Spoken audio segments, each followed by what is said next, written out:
பேசும்போது பல நேரங்களில் நம்ம ஊர்ல நம்ம வீட்டுல சொல்லுவாங்கல்ல, நல்ல நாள் அதுவுமா எதுக்கு இந்த விளங்காதவங்களை பத்தி எல்லாம் பேசிக்கிட்டு அப்படின்னு சொல்லுவாங்க.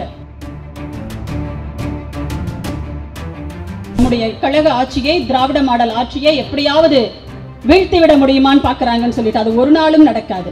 மக்கள் பிரச்சனைகள் எதற்குமே செவிமடுக்காமல் மக்கள் பிரச்சனையில இருக்கும் போது வீதிக்கு வந்து போராடாதவர்கள் எல்லாம் இன்னைக்கு என்ன சொல்றாங்க, அடுத்து நாங்க தான் ஒரு பக்கம் காட்டு கூச்சல் போட்டுட்டு இருக்காங்க. இருந்துட்டு போட்டு விடுங்க, அதெல்லாம் நம்ம என்ன பண்ண தேவையில்லை, கடந்து போயிட்டே இருப்போம். இன்னைக்கு ஒருத்தர் சொல்லிட்டு இருக்காரு, அவருக்கு பேரு செல்லமா பேர் வச்சிருப்பாங்க நம்ம உடன்பிறப்புகள் எல்லாம், ஆடு அண்ணாமலை அப்படின்னு சொல்லிட்டு. எந்த அண்ணாமலையாவது இருந்துட்டு போறாரு.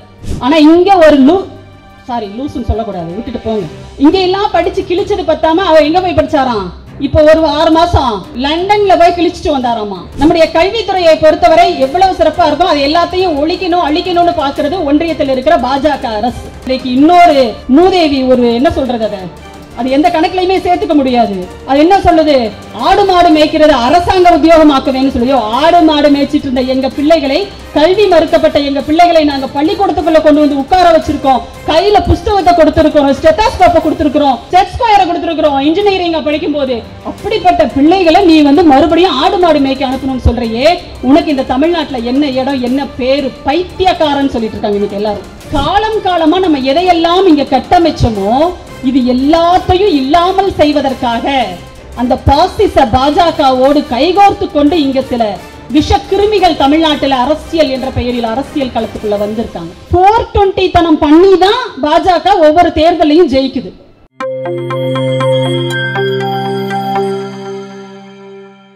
இன்றைக்கு தமிழ்நாட்டில் நடந்து கொண்டிருக்கின்ற ஆட்சியானது எப்படிப்பட்ட ஆட்சி அப்படின்றத நாங்கெல்லாம் மேடை போட்டு சொல்லிதான் உங்களுக்கு தெரியணும்னு கிடையாது. அனைவருமே ஒவ்வொரு வீட்டிலும் இருக்கின்ற அத்தனை பேருமே, ஆண் பெண் குழந்தைகள் முதியவர்கள் உட்பட அத்தனை பேருமே இந்த அரசினுடைய ஏதாவது ஒரு திட்டத்தில் நீங்க பயனடைஞ்சுக்கிட்டு தான் இருக்கீங்க இல்லையா? இங்க பேசும்போது நம்முடைய மாண்புமிகு மக்கள் நல்வாழ்வுத்துறை அமைச்சர் அண்ணன் மா சுப்பிரமணியன் அவர்கள் என்னென்ன திட்டங்களை எல்லாம் கொண்டு வந்திருக்கோம் அப்படிங்கிறத ரொம்ப அழகா அடுக்கி சொன்னாங்க. அதுல சைதை பகுதிக்கு என்னென்ன திட்டங்கள் எல்லாம் கொண்டு வந்திருக்காங்க. எப்பவுமே பாத்தீங்கன்னா நான் எப்ப இந்த பகுதியில வந்து கூட்டங்களை கலந்துக்கிட்டு இருக்கணும் அப்பெல்லாம் எனக்கு ரொம்ப ஆச்சரியமா இருக்கும். ஏன்னா அவர் ஒவ்வொரு முறை பேசும்போதும் கூட்டங்கள்ல என்ன செஞ்சிருக்கோங்கிறத மட்டும் சொல்லிட்டு போயிட மாட்டாரு. இனிமே என்ன செய்ய போறோம், என்னென்னலாம் நாங்க யோசிச்சு வச்சிருக்கோம், எதையெல்லாம் தொடங்கி இருக்கோம், எதெல்லாம் வேலை நடந்துட்டு இருக்கு, இத்தனையையும் பட்டியலிட்டு சொல்லுவாரு. எனக்கு உண்மையிலே ஆச்சரியமா இருக்கும்.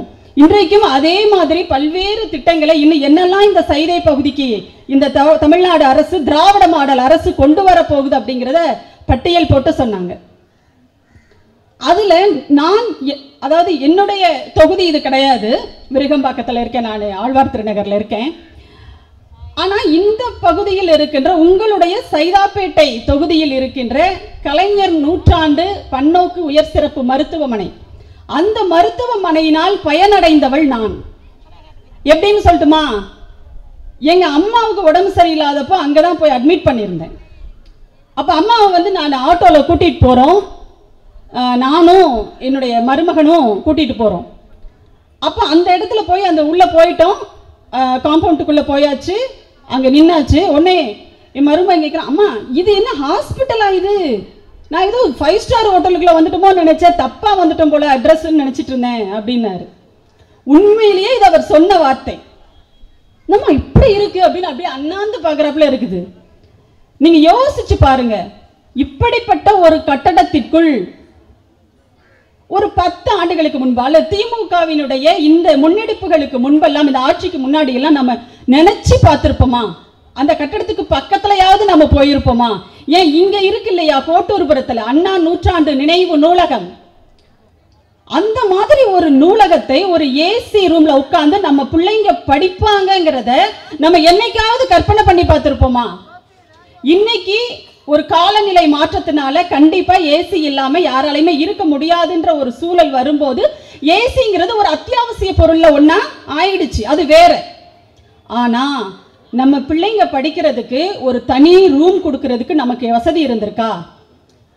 ஆனா இன்னைக்கு அண்ணா நூற்றாண்டு நூலகத்துல நம்ம பிள்ளைங்க அவங்க புத்தகங்களை எடுத்துக்கொண்டு போய் உட்கார்ந்து அமைதியா மன அமைதியோட படிக்கிறதுக்கான வசதிகளை இன்றைக்கு இந்த திமுக அரசு தான் ஏற்படுத்தி கொடுத்திருக்கு. ஆனா அந்த நூற்றாண்டு நினைவு நூலகத்தை கூட அந்த அம்மையார் ஜெயலலிதா அம்மையார் என்ன பண்ணாங்க, என்ன முயற்சி பண்ணாங்க, அதை அப்படியே கல்யாண மண்டபம் மாத்துறதுக்கு முயற்சி பண்ணாங்க. எப்பொழுதுமே நமக்கெல்லாம் எதுவுமே கிடைச்சிடக்கூடாது அப்படிங்கிறதுல அந்த இனம் எப்பவுமே ரொம்ப தெளிவா இருக்கும். அந்த இனத்திலிருந்து வந்த அந்த அம்மையார் மட்டும் என்ன விதிவிலக்காவா இருக்க போறாங்க? அதனால்தான் புதிய தலைமைச் செயலகத்தை என்னவா மாத்தி வச்சிருக்க அந்த அம்மா, உயர் சிறப்பு மருத்துவமனையா மாத்தி வச்சிருக்காங்க. இன்றைக்கு அதை தமிழ்நாடு அரசினுடைய முன்னெடுப்பினால் நம்முடைய திராவிட மாடல் அரசு வந்ததுக்கு அப்புறம் ரொம்ப சிறப்பான செயல்பாடுகள் நடந்துட்டு இருக்கு. அது ஒரு பக்கம். ஆனால் அந்த கட்டிடம் அப்படிங்கிறது ஒரு மருத்துவமனைக்காக கட்டப்பட்ட கட்டிடம் கிடையாது. நீங்க நல்லா யோசிச்சு பாருங்க. நம்ம ஒரு வீடு கட்டுறோம் அப்படின்னா அந்த வீட்டுல கிச்சன் எப்படி இருக்கணும்ன்றத நம்ம முடிவு பண்ணி அங்க என்னென்ன இருக்கணும், ஒரு செல்ஃப் இருக்கணும், பிளக் பாயிண்ட் எல்லாம் இருக்கணும், ஒரு ஏசி, இது மிக்சிக்கு ஒரு இடம் இருக்கணும், இதெல்லாம் பார்த்து பார்த்து கட்டுவோம். ஒரு கிச்சன், பெட்ரூம்னா எப்படி இருக்கணும், ஒரு டாய்லெட் எப்படி இருக்கணும், ஒரு ஹால் எப்படி இருக்கணும், பிள்ளைங்க படிக்கிறதுக்கு இடம் எப்படி இருக்கணும், இதெல்லாம் பார்த்து பார்த்து கட்டுவோம்ல. நீங்க யோசிச்சு பாருங்க. இப்போ கிச்சனுக்குள்ள வந்து நாங்க படுத்துக்கிறோம், பெட்ரூம் அதை மாத்திடுறோம், பெட்ரூமை வந்து கிச்சனா மாத்திடுறோம்னு சொன்னா சிரிக்க மாட்டாங்களா யாராவது? அப்படி யாராவது செய்வாங்களா? கொஞ்சமாவது படிச்சவங்க அதெல்லாம் செய்வாங்களா? ஆனா அந்த அம்மா செஞ்சுச்சு. ஒரு தலைமை செயலகத்துக்காக, ஒரு நிர்வாகத்திற்காக கட்டப்பட்ட ஒரு கட்டடத்தை மருத்துவமனையா மாத்துறதுக்கு எப்படி மனசு வந்துச்சுன்னே தெரியல. ஒரே காரணம் என்னன்னா, அது தலைவர் கலைஞரால் கட்டப்பட்டது. அந்த காழ்ப்புணர்ச்சி, தான் எதுவும் செய்யாட்டாலும் பரவாயில்ல, மற்றவங்க செய்யறதையும் நான் விடமாட்டேன்னு நினைக்கிற ஒரு வக்கரமான ஒரு புத்தி அது. அப்படி பார்த்தா சென்னை மாநகரத்தில் இருக்கிற எந்த மேம்பாலத்திலையும் ஜெயலலிதாவோட கார் போயிருக்க முடியாது. எல்லா மேம்பாலங்களுமே யாருடைய ஆட்சியில கட்டினது? நம்முடைய திராவிட முன்னேற்ற கழகத்தினுடைய ஆட்சியில் கட்டியது. நம்முடைய தளபதியார் அவர்களுக்கு ஒரு பெயர் உண்டு, மேம்பால நாயகன் அப்படின்னு சொல்லிட்டு. அப்போ அப்படிப்பட்ட ஒரு ஆட்சியை இன்றைக்கு நாம் தொடர்ந்து கொண்டிருக்கிறோம். தந்தை பெரியார் அவர்களினுடைய நினைவு நாள் இன்று. இன்னைக்கு பெரியார் திடலில் நம்முடைய முதலமைச்சர் அவர்கள் பேசும்போது சொன்னார், தந்தை பெரியார் தன்னுடைய சுற்றுப்பயணத்தை முடித்துக் கொண்டு 51 ஆண்டுகளுக்கு மேலாகிறது, 51 ஆண்டுகள் ஆகிறது, ஆனால் நாம் அதை இன்னும் தொடர்ந்து கொண்டிருக்கிறோம் அப்படின்னு சொல்லிட்டு. இன்றைக்கு தந்தை பெரியார் அவர்களினுடைய பயணம் என்பது திராவிட மாடல் ஆட்சியின் மூலமாக, நம்முடைய முதலமைச்சரின் வழியாக, நம்முடைய துணை முதலமைச்சர் அவர்களின் வழியாக, இன்றைக்கு இருக்கின்ற தமிழ்நாடு அரசினுடைய திராவிட மாடல் அரசினுடைய அமைச்சரவையின் மூலமாக, அது நிறைவேற்றுகின்ற மக்கள் நல திட்டங்களின் மூலமாக தந்தை பெரியார் அவர்களுடைய பயணம் தொடர்ந்து கொண்டே இருக்கிறது அப்படிங்கிறத நாம கவனத்தில் வச்சுக்கணும். சரி, பேசும்போது பல நேரங்களில் நம்ம ஊர்ல, நம்ம வீட்டுல சொல்லுவாங்கல்ல, நல்ல நாள் அதுவுமா எதுக்கு இந்த விளங்காதவங்களை பத்தி எல்லாம் பேசிக்கிட்டு அப்படின்னு சொல்லுவாங்க. ஆனா என்னை பொறுத்த வரைக்கும் நல்ல நேரம் கெட்ட நேரம் அப்படிலாம் கிடையாது. எல்லா நேரமுமே நம்ம நேரம் தான் வச்சுக்கோங்களேன். ஆனா என்ன செய்ய வேண்டியது இருக்குன்னா, பல இடங்களில் நாம என்ன செஞ்சோம் அப்படிங்கிறத மக்கள் கிட்ட சொல்லும் போது இது எந்த அளவுக்கு அவங்களுக்கு பயன் தருது, இப்ப அது எவ்வளவு சிறப்பா இருக்குன்னு சொல்லும்போது, இதுக்கு முன்னாடி இருந்தவங்க அதை எப்படியெல்லாம் சீரழிச்சுட்டாங்கன்றதையும் சொல்ல வேண்டியது இருக்கு. அதாவது வெயிலின் அருமை நிழல்ல தெரியும்னா, அப்ப வெயில்ல கொஞ்ச நாள் இருந்ததையும் நம்ம சொல்லணும்ல, அப்பதானே இந்த நிழலோட அருமை தெரியும். அந்த அடிப்படையில் தான் நம்ம இங்க சாதனை விளக்க பொதுக்கூட்டங்களை நாம பேசிக்கிட்டு இருக்கோம். மாண்புமிகு துணை முதலமைச்சர் அவர்களினுடைய பிறந்த நாள் கூட்டங்கள் எல்லா இடங்களிலும் நடந்து கொண்டிருக்கிறது. அதில் பேசப்படுவது என்பது அவரை புகழ்ந்து பேசுவதற்காக மட்டும் அந்த கூட்டம் கிடையாது. எப்படிப்பட்ட ஒரு இளம் தலைவர் உங்களுக்கு கிடைத்திருக்கிறார் அப்படிங்கிறதையும் எடுத்து சொல்வதற்கான ஒரு கூட்டம் அது. பொதுவாகவே பிறந்த நாள் கூட்டங்கள் தலைவர்களுக்கு கொண்டாடும் போது திராவிட இயக்கத்திற்கே ஒரு மரபு என்ன அப்படின்னா, அதை பயன்படுத்தி மக்களுக்கான நல்ல கருத்துக்களை கொண்டு போய் சேர்ப்பது. இதுதான் அதனுடைய நோக்கமே. நீங்க கழகத்தினுடைய முன்னோடிகள் எல்லாம் இருப்பாங்க, ரொம்ப வயதானவர்கள். நாங்க நேற்றுக்கு நான் வந்து மாதவரத்துல ஒரு கூட்டம் பேசிட்டு வரும்போது கருப்பு சட்டை போட்டுட்டு நம்ம கட்சிக்காரர் ஒருத்தர் வந்தார். ஒரு பெரியவர் வந்துட்டு சொன்னாரு, அம்மா நான் பழைய திமுக காரன், எப்பவுமே நீங்க பழைய திமுக புதிய திமுக எல்லாம் கிடையாது, திமுக எப்பவும் ஒரே மாதிரி தான் இருக்கு. அப்போ அவர் சொன்னாரு, நான் அண்ணா காலத்துல இருந்து கட்சியில இருக்கேன், நான் அண்ணாவோட கட்சியில இருந்தவன் அப்படின்லாம் சொன்னார். அப்போ அந்த கழகத்தினுடைய மூத்த முன்னோடிகளை மதிக்கின்ற பண்பாளராக நம்முடைய துணை முதலமைச்சர் உதயநிதி ஸ்டாலின் அவர்கள் இருக்கிறார். அவர் சொன்னார், இளைஞரணி செயலாளராக அவர் பொறுப்பேற்ற உடனே ஒரு அறிவிப்பை கொடுத்தார். என்ன நீங்க உங்க பகுதிக்கு கூட்டத்துக்கு கூப்பிடணும்னு சொன்னா, அந்த பகுதியில் இருக்கின்ற கழகத்தினுடைய முன்னோடிகளுக்கு நீங்கள் பொற்கிளி வழங்கினால் மட்டுமே நான் அந்த கூட்டத்தில் கலந்துக்குவேன் அப்படின்னு சொன்னார். ஏனென்றால் வந்த பாதையை என்றைக்கும் மறக்கின்றவர்கள் நாம கிடையாது. எல்லாவற்றையும் நன்றியோடு நினைத்து பார்க்கின்றவர்கள். அந்த வகையில் கட்சிக்காக பாடுபட்ட நம்முடைய முன்னோடிகளை நாம் நன்றி மறக்காமல் அவர்களினுடைய நல்வாழ்வுக்கு ஏதாவது செய்யணும் அப்படின்னு அவர் நினைச்சார். அதே மாதிரி கட்சியில மட்டும் கிடையாதுங்க. இன்றைக்கு பாருங்க, நீங்க இன்னைக்கு மழைக்காலம், உண்மையிலேயே ஒரு பெரிய சந்தேகம் இருந்துச்சு, மழை வந்துருமோ, கூட்டம் நடக்காம போயிடுமோ. உண்மையிலேயே எனக்கு ரொம்ப கவலையா இருந்துச்சு. எனக்கு வந்து அரங்க கூட்டங்கள்ல பேசுறதை விட இந்த மாதிரி தெருமுனை கூட்டங்கள் தான் எனக்கு ரொம்ப ரொம்ப பிடிக்கும். ஏன்னா உங்களை எல்லாம் நேருக்கு நேரா பார்த்து உங்க முகங்களை எல்லாம் பார்த்து பேசும்போது அதுல கிடைக்கிற அந்த சிரிப்பு, அந்த பாட்டிமா சிரிக்கிறாங்க பாத்தீங்களா, அந்த சிரிப்பு பார்த்துட்டு பேசுற சந்தோஷம் இருக்குல்ல, அது அரங்க கூட்டத்துல எல்லாம் கிடைக்காது எங்களுக்கு, உண்மையிலேயே சொல்றேன். அப்ப எனக்கெல்லாம் ஒரு வருத்தம், என்னடா இது மழை மேகமா இருக்கு, மழை வரும்னு சொல்றாங்க அப்படின்னு சொல்லிட்டு.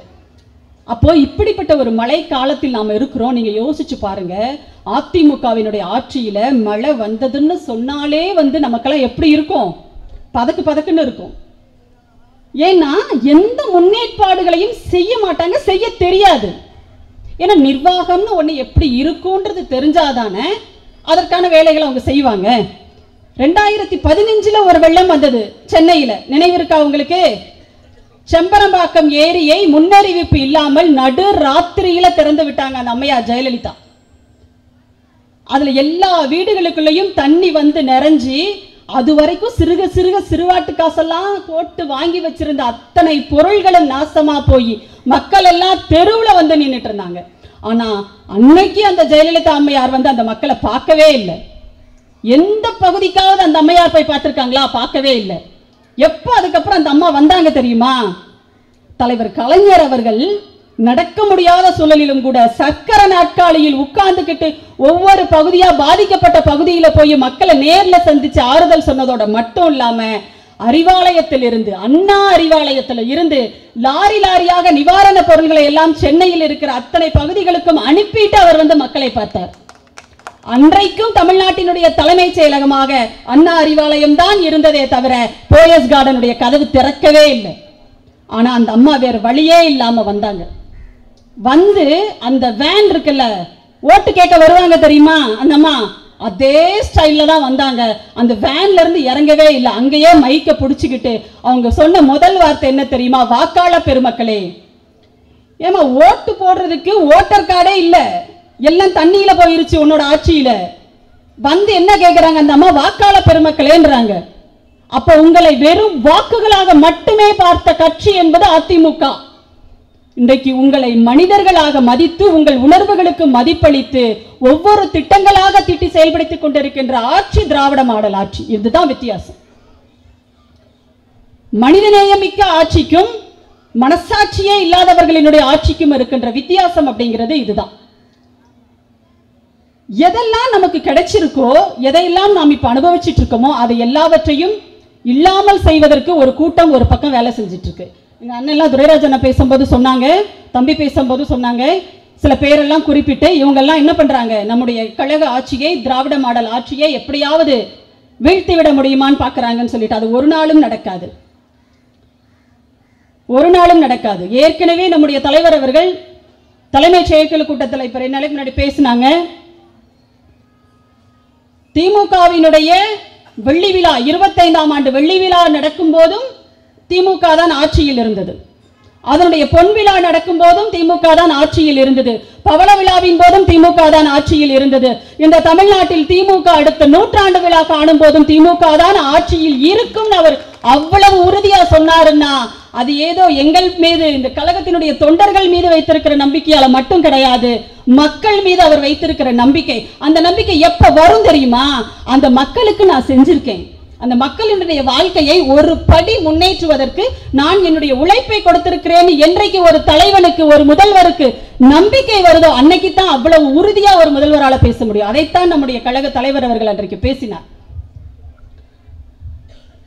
மக்கள் பிரச்சனைகள் எதற்குமே செவிமடுக்காமல், மக்கள் பிரச்சனையில இருக்கும் போது வீதிக்கு வந்து போராடாதவர்கள் எல்லாம் இன்னைக்கு என்ன சொல்றாங்க?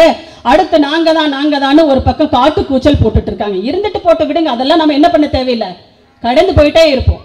இப்ப நம்ம இங்க பேசும்போது இடையில நீங்க ஒரு குரல் கேட்டுட்டே இருந்துச்சு பாத்தீங்களா? அவருக்கு பாவம் ரொம்ப டிஸ்டர்ப் ஆகுது. ஒரு சத்தம் கேட்டுட்டே இருந்துச்சு, குறைச்சிட்டே இருந்துச்சு. அதுக்காக என்ன பண்ண முடியும்? இப்படித்தான் சில பேர் இருக்காங்க நாட்டில்.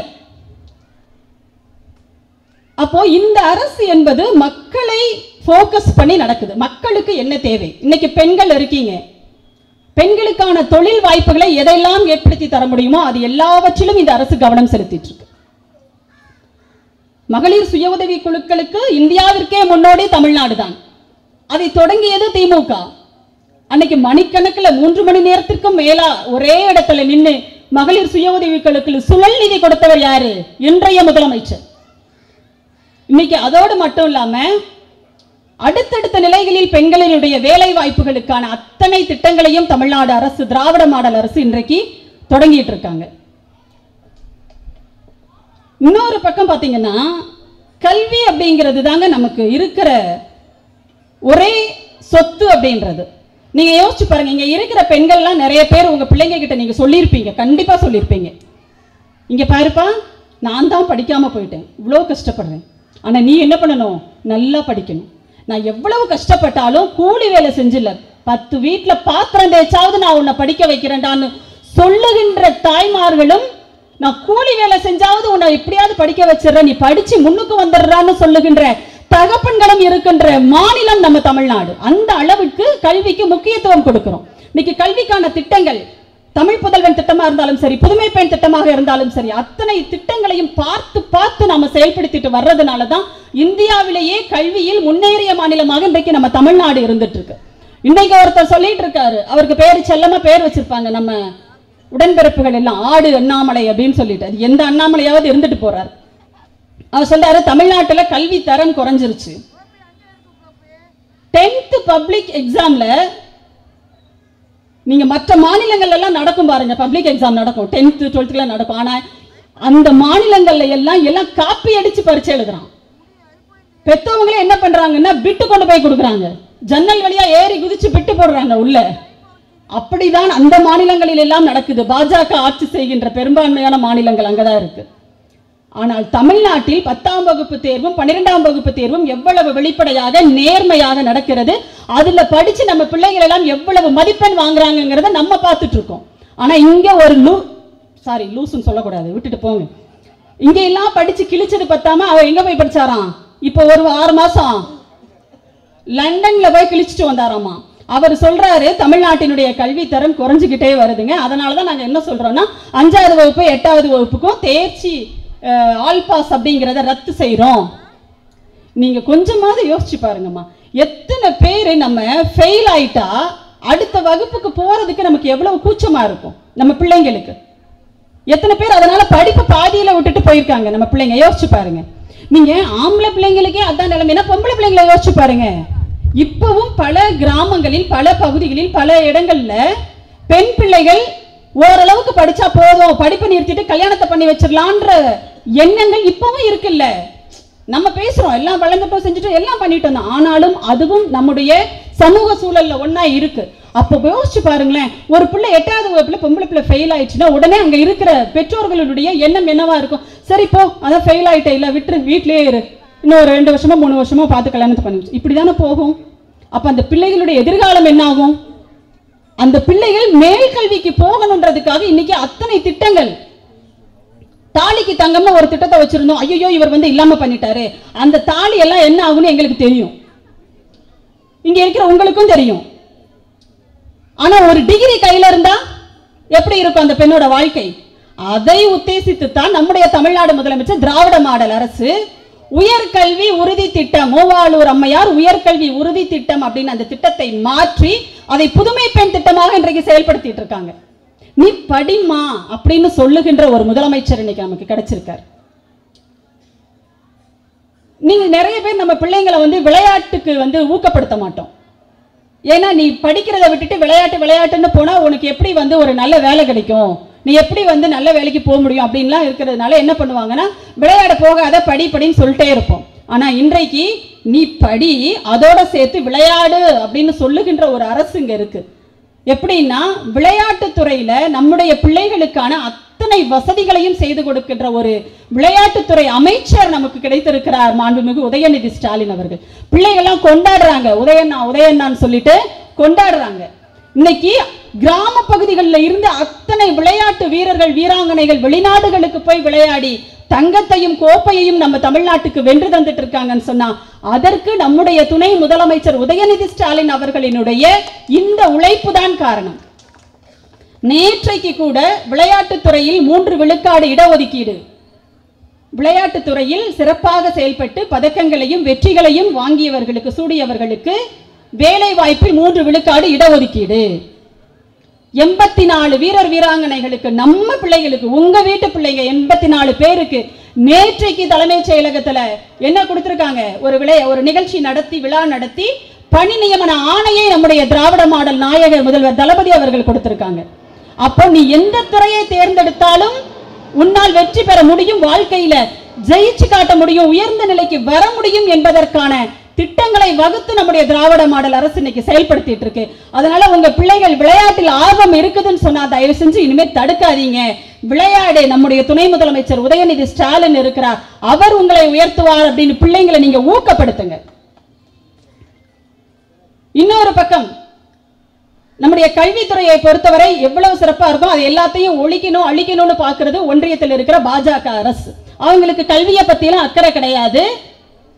அதனால அவங்களுக்கு பிள்ளைகள் படிச்சா சரி, படிக்காம போனா சரி, அதை பத்தியும் அவங்களுக்கு அக்கறை இல்லை. இன்னைக்கு 8-5 வரைக்கும் நாங்க ஆல் பாஸ் எல்லாம் கிடையாது அப்படின்னு சொன்னதை இன்னைக்கு தமிழ்நாடு ஏற்றுக்கொள்ளவில்லை. தமிழ்நாட்டினுடைய கல்வித்துறை அமைச்சர் மாண்புமிகு அன்பில் மகேஷ் பொய்யாமொழி அவர்கள் உறுதியா சொல்லிட்டாரு, அதையெல்லாம் நாங்க ஏத்துக்க முடியாது. எங்க பிள்ளைகளை எப்படி படிக்க வைக்கணும்னு எங்களுக்கு தெரியும். 8வது வகுப்பு வரைக்கும் ஆல் பாஸ் என்ற நடைமுறை தொடரும். 2000 ஆண்டுகளாக நமக்கு கல்வி மறுக்கப்பட்டு வந்தது, அதை நீங்க நினைவுல வச்சுக்கோங்க. நம்ம வீட்டு பிள்ளைகளை பள்ளிக்கூடத்துக்கு கொண்டு வந்து உட்கார வைக்கிறதுக்கு எவ்வளவு இலவசங்களை அறிவிச்சு நீ உன் பிள்ளைய படிக்க அனுப்பு, இலவச பஸ் பாஸ் தரேன், பொம்பளை பிள்ளைங்களை படிக்க அனுப்புங்க, அவங்களுடைய திருமணத்திற்கு நிதி உதவி தரேன்னு தலைவர் கலைஞர் அவர்கள் தான் அதை தொடங்கி வச்சார். ஏன்னா பிள்ளைங்க படிச்சா போதும், கல்யாணம் 8வது வகுப்பு வரைக்கும் உன் பொம்பளை பிள்ளைய பள்ளிக்கூடத்துக்கு அனுப்பு, நான் அவளுடைய திருமணத்துக்கு நிதி உதவி தரேன். வந்தாங்களா?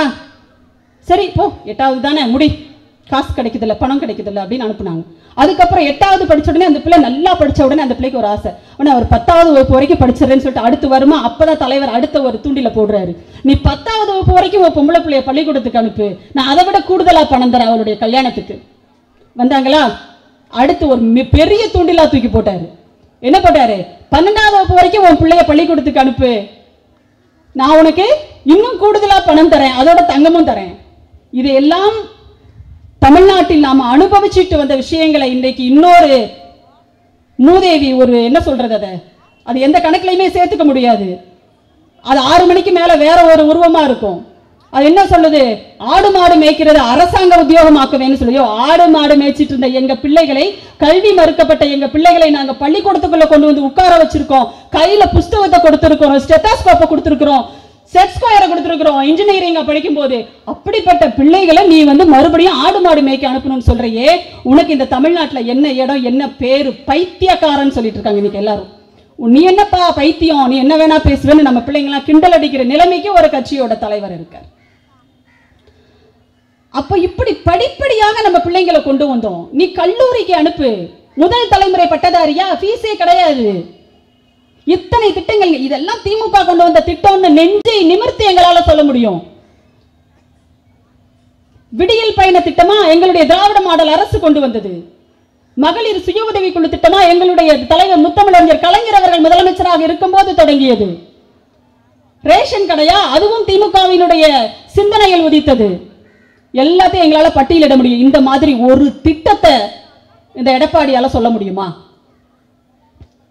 குறிச்சு வச்சுக்கோங்க, அதிமுகவினுடைய கடைசி முதலமைச்சர் எடப்பாடி தான். கடைசி முதலமைச்சர் எடப்பாடி. ஒரு நாளும் இனிமேல் அதிமுக வரவே முடியாது. ஏன்னா பாஜகவுக்கு அடிமை சாசனம் எழுதி கொடுத்துட்டாங்க. தமிழ்நாட்டு மக்களுக்கு ஒரு பண்பு இருக்கும், மானமும் அறிவும் மனிதருக்கு அழகுன்னு சொன்ன தந்தை பெரியாரினுடைய மண் இது. யாருக்கும் நாங்க அடிமையா இருக்க மாட்டோம்னு சொல்றவங்க தமிழ்நாட்டு மக்கள் நம்ம.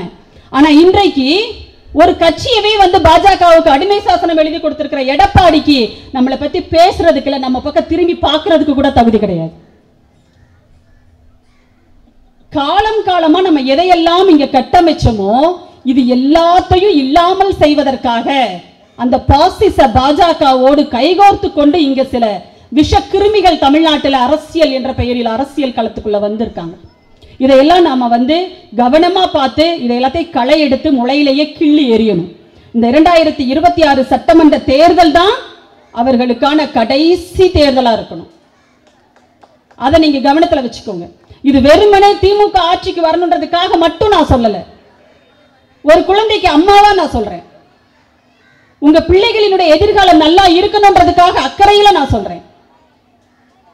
இன்னைக்கு நம்ம பிள்ளைகளை எல்லாம் வேறு திசைக்கு மாத்திட்டு இருக்கான், வேறு திசைக்கு கொண்டு போயிட்டு இருக்கான்.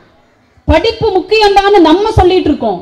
நம்ம முதலமைச்சர் சொல்றாரு, நீ படி படி படிச்சுக்கிட்டே இரு, நான் இருக்கேன், நீ வேற எதை பத்தியும் கவலைப்படாதன்னு சொல்லுகின்ற ஒரு முதலமைச்சர் இங்க ஆட்சியில் இருக்காரு.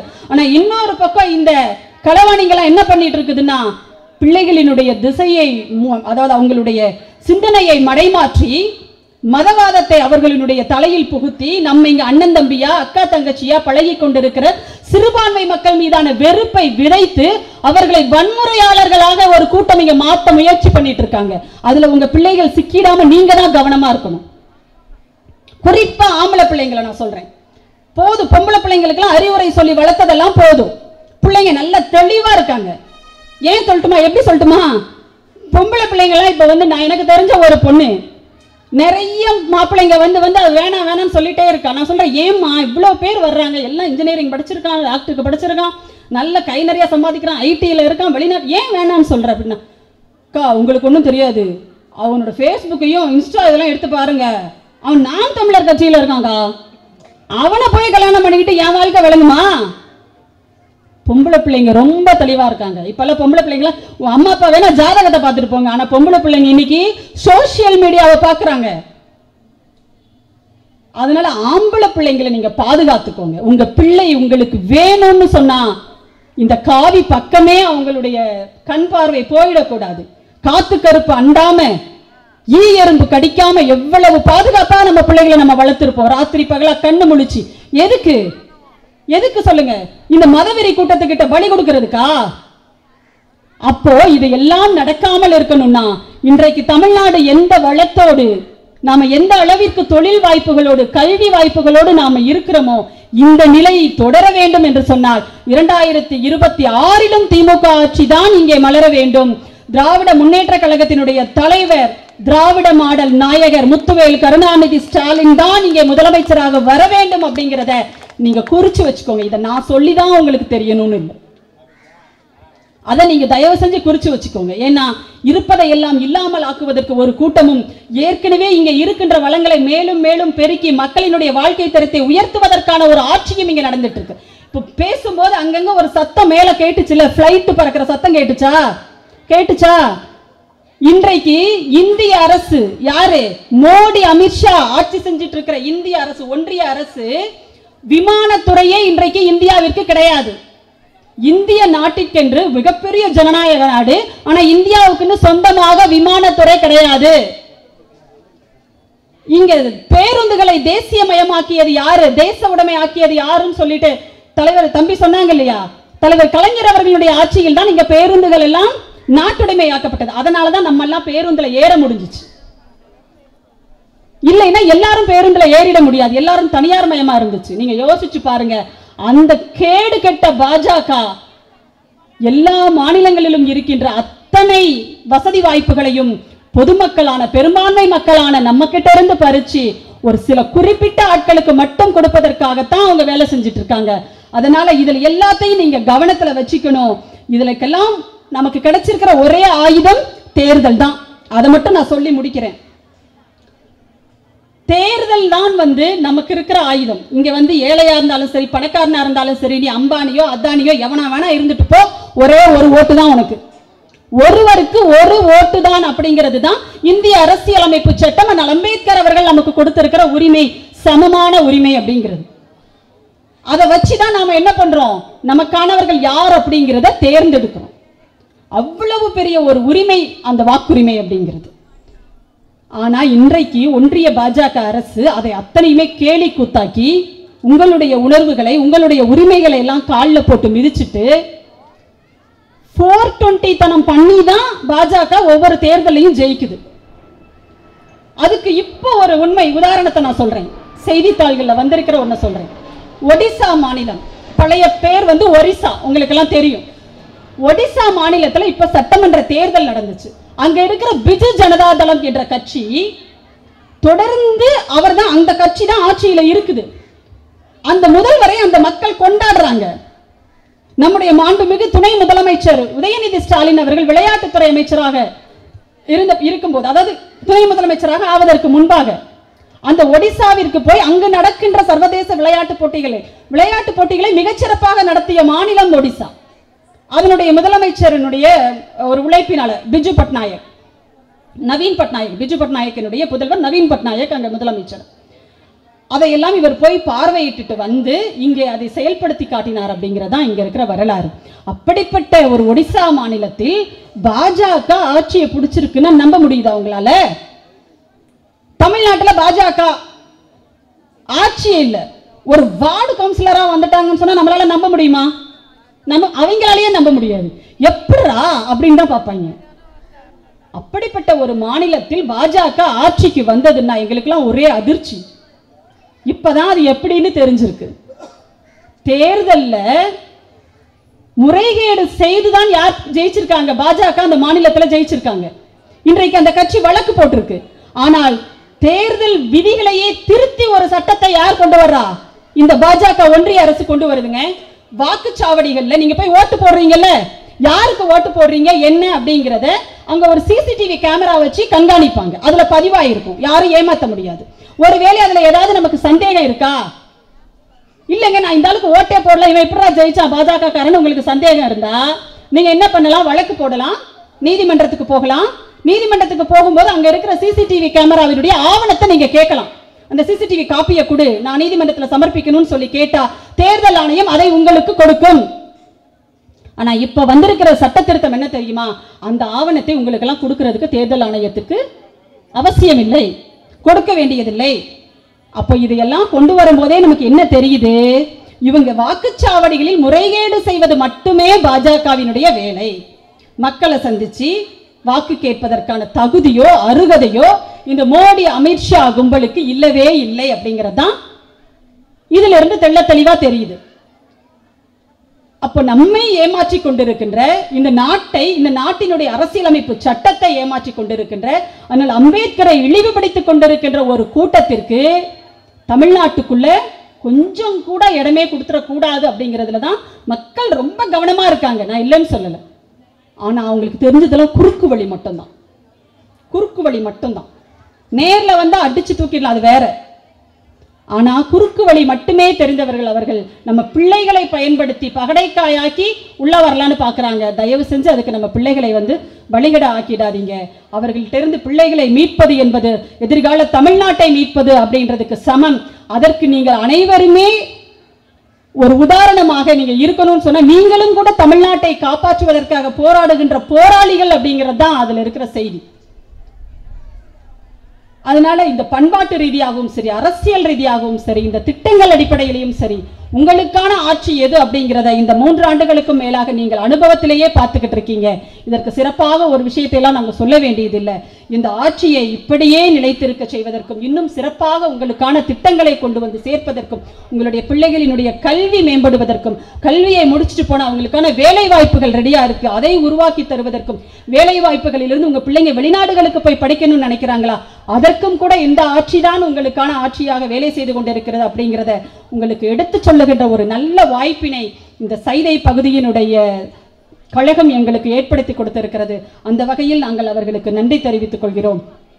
என்றும் எப்பொழுதும் தமிழ்நாட்டில் திராவிட முன்னேற்ற கழகத்தினுடைய ஆட்சி மக்களை பற்றியே 24 மணி நேரமும் சிந்தித்து, நள்ளிரவு நேரத்தில் கூட மக்களை சந்தித்து மக்களுடைய துயரங்களில் பங்கெடுத்துக் கொண்டிருக்கின்ற துணை முதல்வர் இருக்கின்ற ஆட்சிதான் உங்களுக்கான ஆட்சி என்பதை நாம் எப்பொழுதும் நினைவில் கொள்வோம். வாய்ப்புக்கு நன்றி, வணக்கம்.